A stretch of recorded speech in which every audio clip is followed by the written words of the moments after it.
Alright, a little idea for everybody. Alright, if you have an old light bar that, like this one, I took and I messed it up, I broke it, it's my fault, but I kept the housing.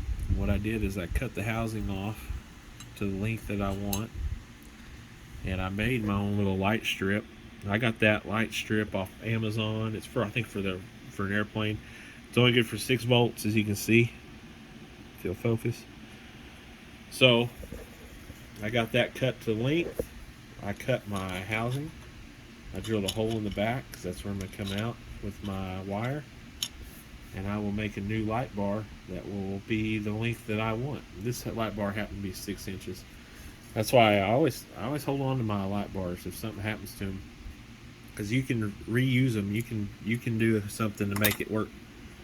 Just a thought for you. All right, back with the power wagon mess here. I've got some rock lights to put on it. I put the light controller up here in the front, the ESC on the side of it. I've got all these wires here for our, they're going to run to the lights. That's what these two are. These are going to go to the rock lights. These other ones are going to go for the roof lights. And the winch is hooked up. I don't know if this will stay or go, what exactly, but that's what we got right now. So I'll get all this neatened up and let me show you what's going on with the body. Bam! Alright, so I got some tail lights going on it. I'll be kind of old. Then we've got the headlights. The light bars back on. This is the light bar that I cut yesterday.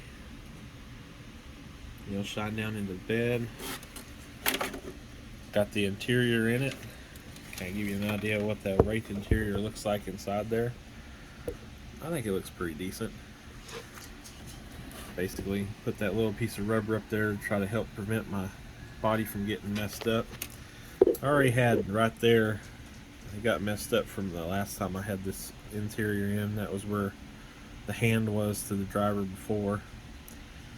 So that's how that goes in there. I just have it bolted to the fenders, running boards there, stacked up, and here's your body.